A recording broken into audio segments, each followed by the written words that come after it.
Well, hi and welcome to my shop again. We're going to be dealing with this volume control, which appears to be noisy and unreliable. And what I'm going to have to do is I'm going to have to disconnect all these wires and pull the control right out and take a look at what's going on. Along with videoing this, I've also taken a couple of still photographs showing the wiring arrangement there. So it shouldn't be too hard to get this out, I'm hoping.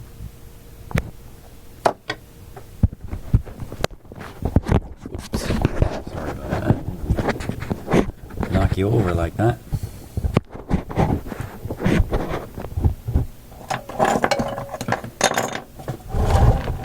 Okay.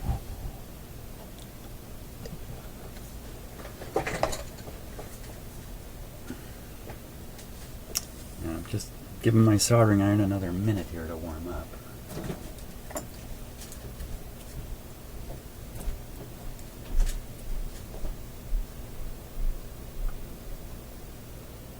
I'm just checking on the flexibility of the wires. Not terribly good. For the most part, they'll probably end up staying pretty much in place. And I think I'm going to use this to remove the solder. There's quite a bit of solder on some of these connections. Let's see if Mr. Soldering Iron's ready to go yet.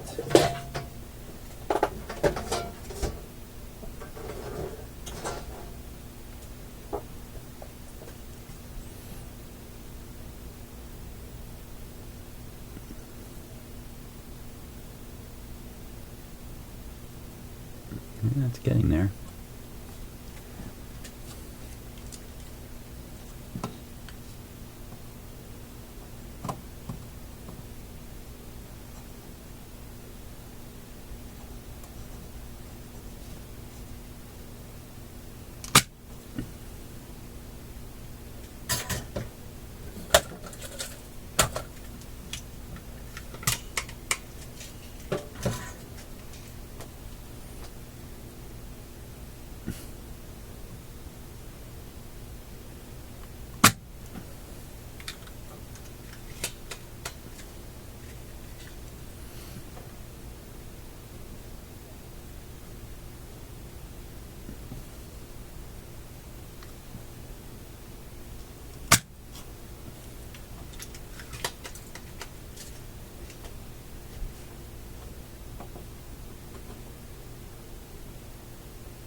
Now I've got my soldering iron turned up pretty warm because these are fairly large connections here.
Okay, that's 2 of them.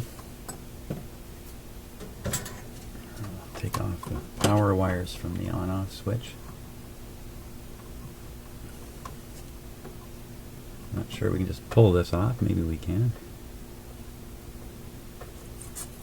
Yep.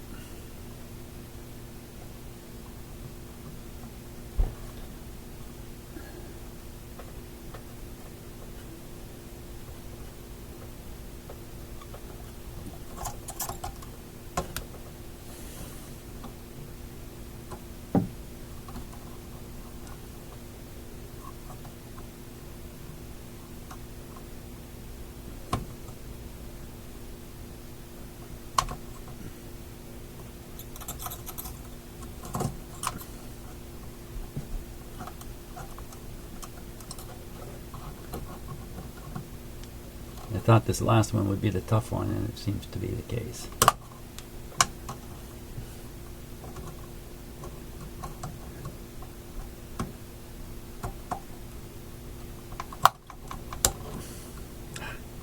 Darn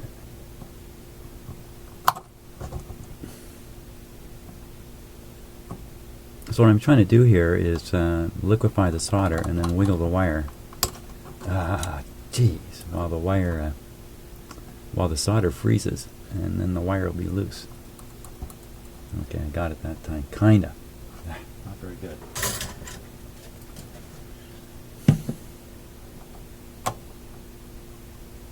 Yeah.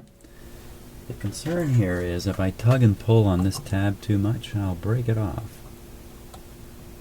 And that would not be a good thing. I'd have to replace the whole switch here.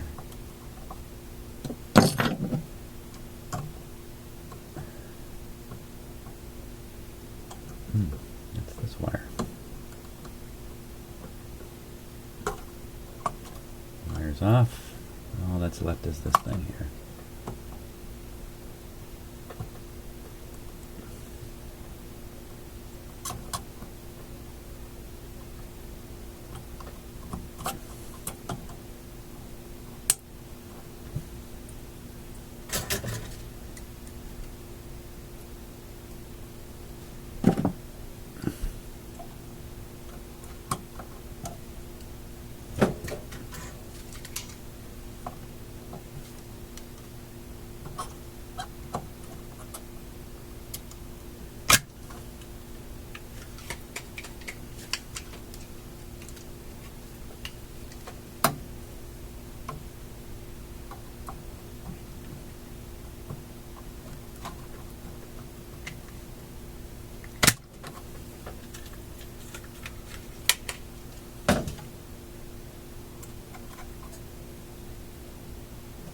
Another thing too is you don't really want to heat these things up too much. The heat is traveling, of course, up the wire and into the switch and this capacitor, which I may very well change out anyway. So there we are. The switch is free.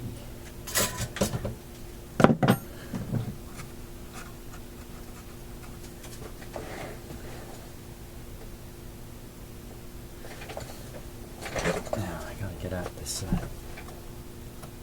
part here like that.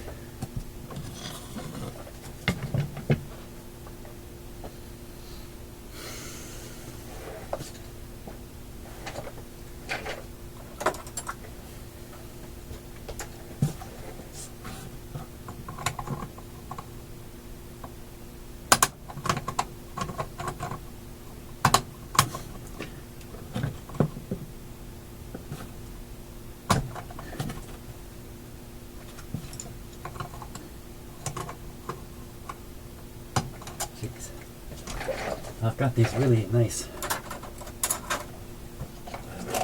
pliers, these guys here. Maybe I've showed them before.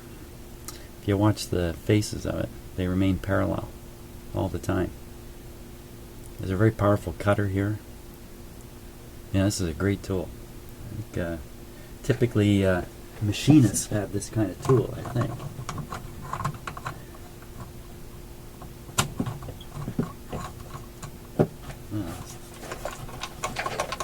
Didn't take too much.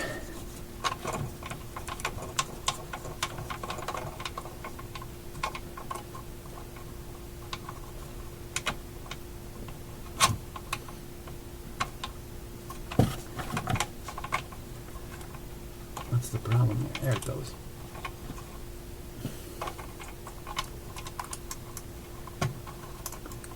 Out she comes. There it is.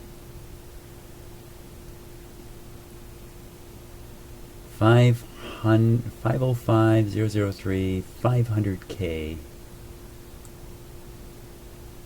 CSA approved. Well,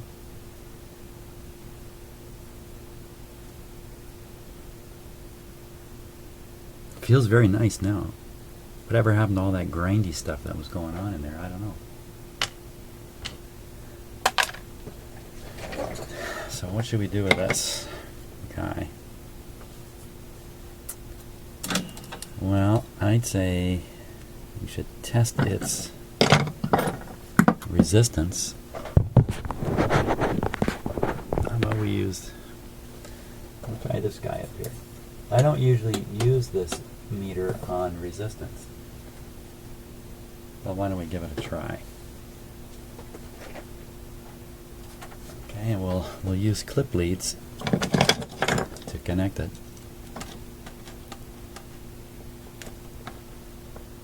To connect the meter. And we'll go from the center terminal. Well, you know what? First, kind of silly, but we'll go on the outside terminals and just make sure that nothing funny is going on. So you see the reading?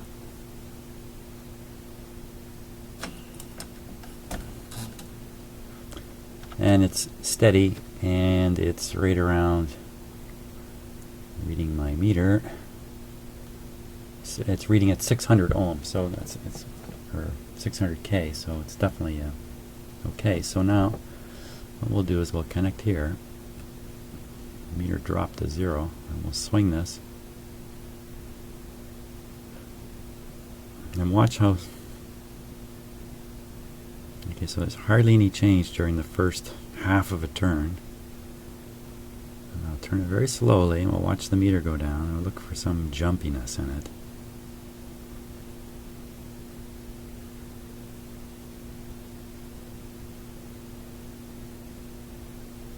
And it's just right at the very end there. You can actually hear it. Listen.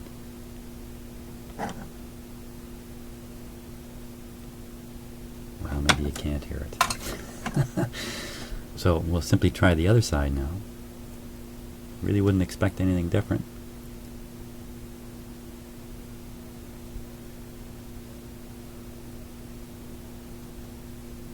Okay, here we go.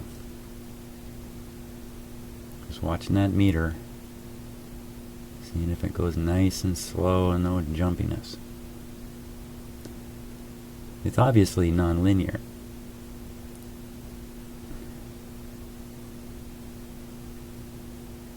I can tell. I'm the one turning the knob, so I can tell that. Well, you know, it seems wonderful. If there was something in there somehow that, I don't know. Hey, there's a couple holes there.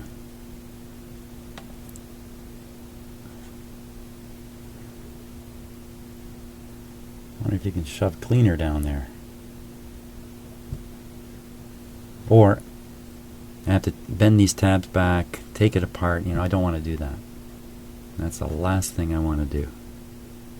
Is take this thing apart. Because I have little faith that I won't end up just doing more damage to it, and especially breaking these tabs. They're not meant for repeated bending. They're only meant really for the one bend. Well, I can't really tell if these holes go anywhere.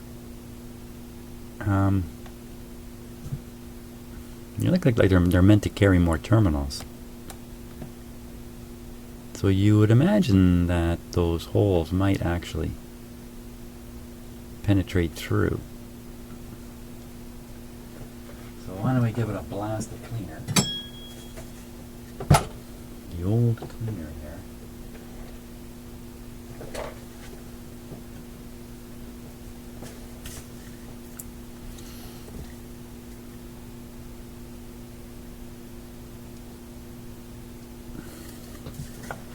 See if the cleaner goes down into it.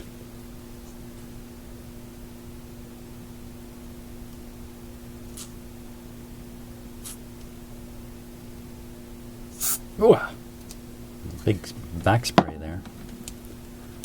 My guess is nothing's going in because it looks like it's just pooled on top here. I don't feel, usually, you know, when you do this, you put cleaner in, you can feel a change in the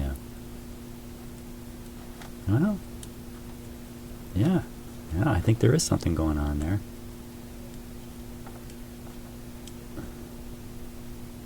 Yeah, watching the voltmeter again, or the ohm meter this time. Oh, did you see that? See that? Yeah, that's at one extreme. Look at that. So that's the noise maker. Right when you first turn it on.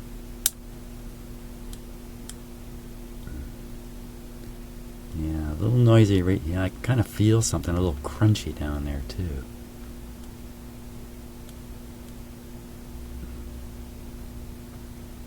I don't see an open circuit.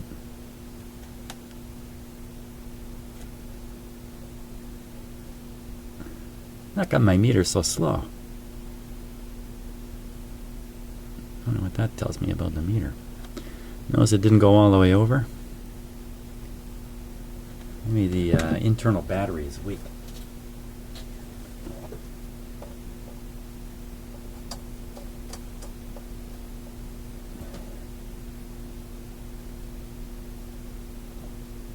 Yeah, the ohms adjuster on my voltmeter has the same problem as this one. Okay, so now we got a little better, more calibrated reading.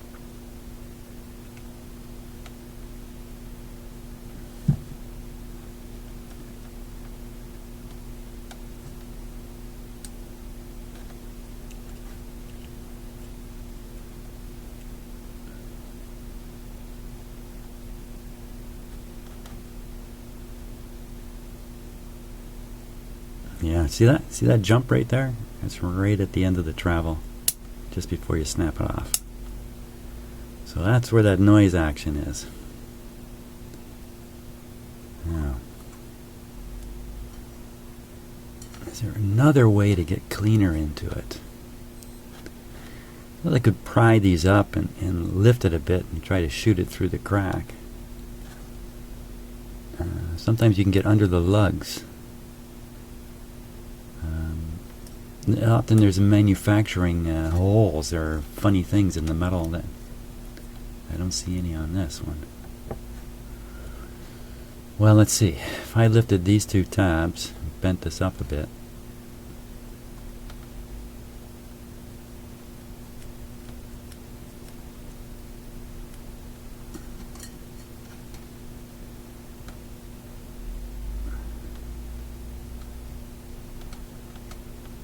I don't see that it's going open entirely. Seemed that way when we first operated the set, that in fact this thing was open.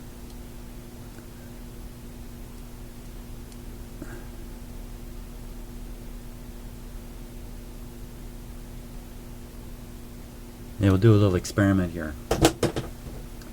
I'm going to hold this right near the microphone on my recorder here, and I'm going to put the body of this into contact with my recorder and see if the crunching doesn't come through. Now I can't hear any of this right now. I'd have to play the video back, but you'll be able to hear it. So I'm going to put this. I think these are the microphones. One of them. I'm going to turn this.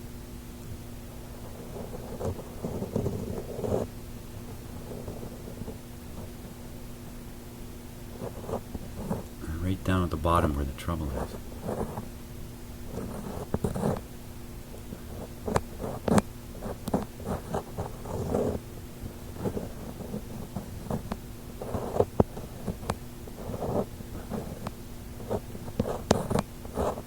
just the action of working the control, even if no cleaner got in there, can certainly change it. Now I have it on the other tab now, so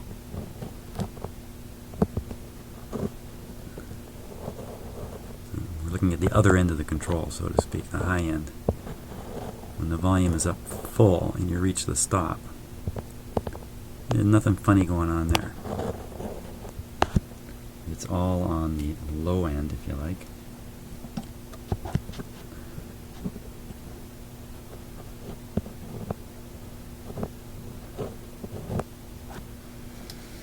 Okay, you know, another way would be to immerse this thing in some kind of fluid. I'm not about to do that. Down beside the shaft here.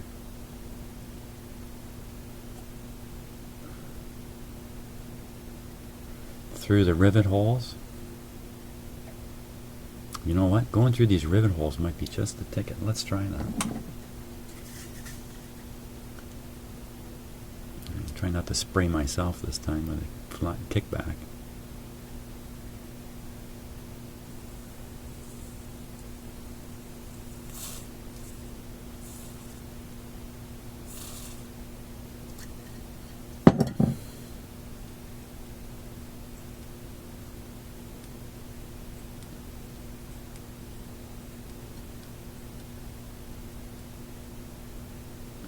Okay, we'll test it. We'll take it down, down, down. No, it's still going to jump up. I doubt we're ever going to change that. So at the very lowest volume setting, you can get stuff like this happening. Now, is that for sure the low volume setting? Yes. So you turn the set on, you're wise to turn it up a little bit. Don't leave it at the bottom. That's what happened the first time I turned it on. I had this thing sitting at the bottom of its travel, trying to be cautious, and ended up putting it right in the only bad spot. So that's all there is with this guy.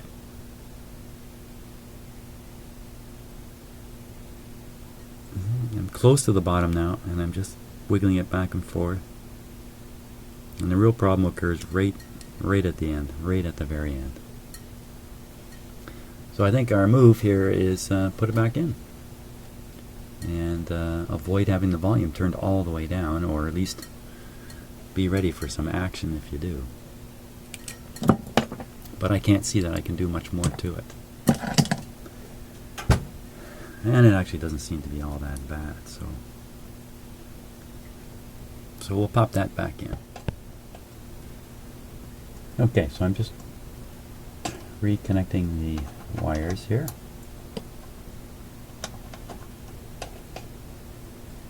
Just as they were.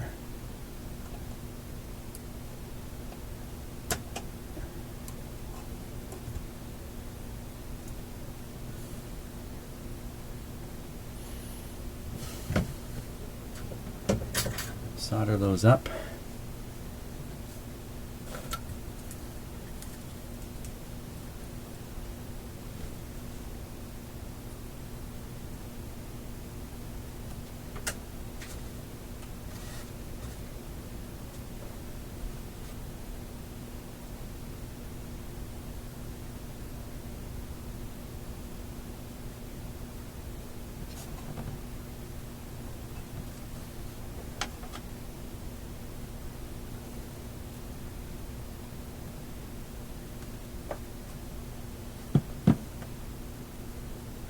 You know, there's two things to soldering to think about. One is the temperature of your soldering iron, and the other one is its ability to deliver heat to the work.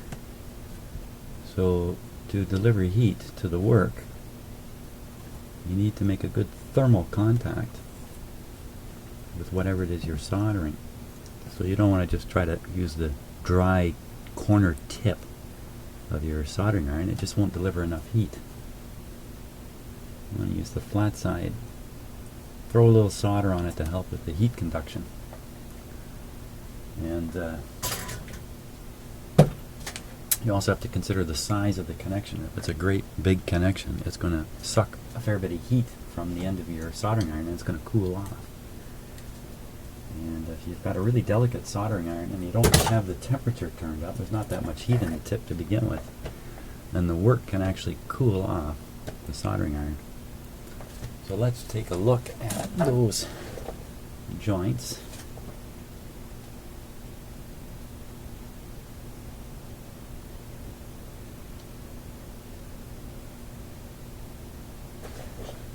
Let's do a little better on this one here.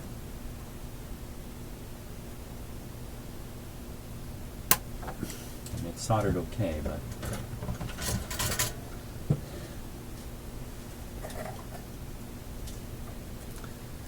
it can be soldered a little better than okay.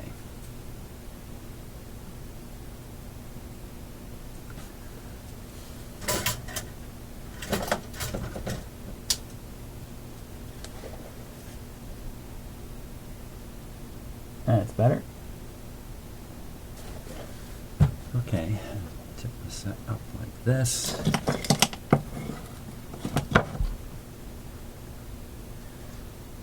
Let's give it a go, and this time we'll see if the magic eye works. I didn't pay attention to that last time. So, and we can actually put an antenna on this thing. Let's see what we get from that. So we'll put a short antenna on it to start.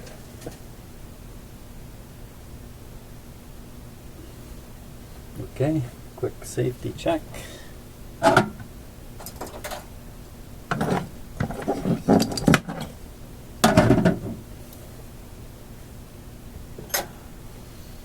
Okay, everything looks good. Let's give it the works here. Which way is the volume set and how low is it? Okay, so the volume is... Okay, so that's off. That's on. It's right at the bottom where the trouble area is. And then I turned it up about 10 degrees, 10 to 15 degrees off the bottom. So we shouldn't get any scary stuff. Okay, so apply power. There we go. I got one light, two lights working.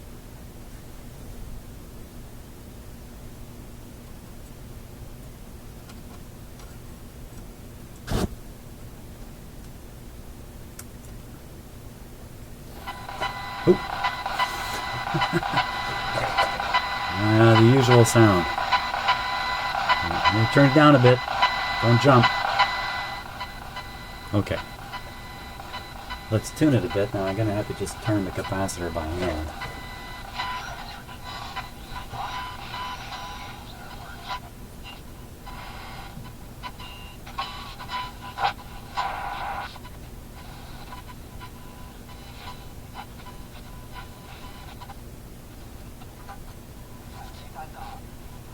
It's working very good.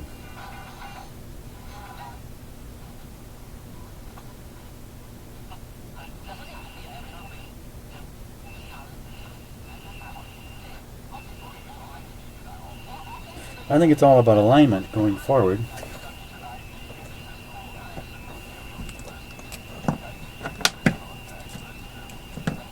Let's test this light. Watch the voltmeter. Yeah, the light tests good. Stick it back in there.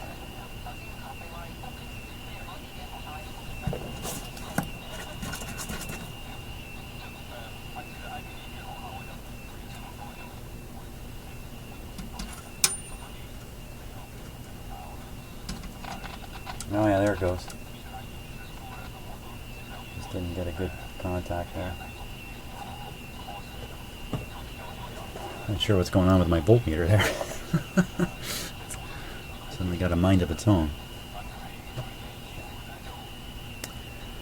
Oh, I can see what's going on with my voltmeter. The leads are just laying on top of each other.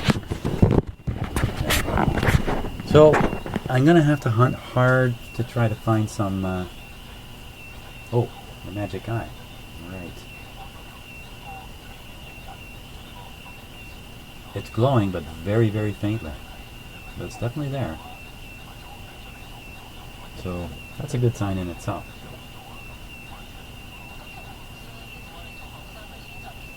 Let's measure the B plus voltage.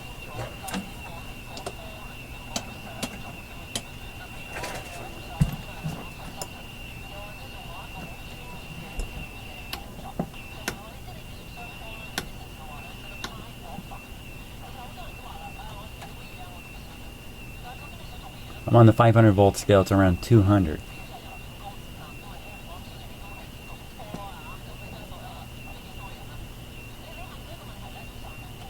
Around just under 250.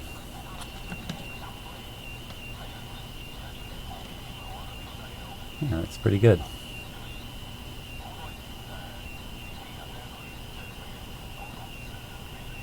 No particular humming.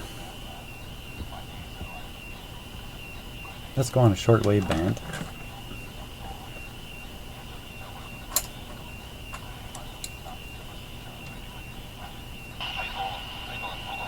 Wait a minute, what happened there?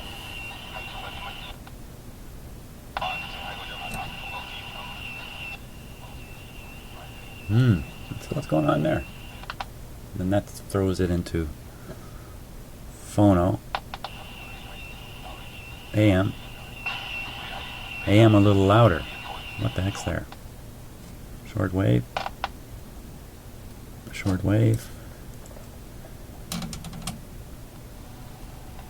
Short wave. That one's got a little sound on it. Let's tune around.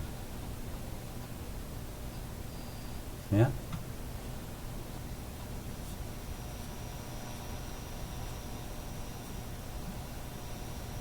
Yeah, I think the only thing that remains is some alignment. Now, do we have to do any alignment down underneath here? Now, looks like everything is above. I don't see any adjustments from below here. That's good. Got to get the instructions. So, well, thanks for watching this part. Next thing we'll be doing is aligning this set, and I think that's pretty much the end of it. See you in the next video.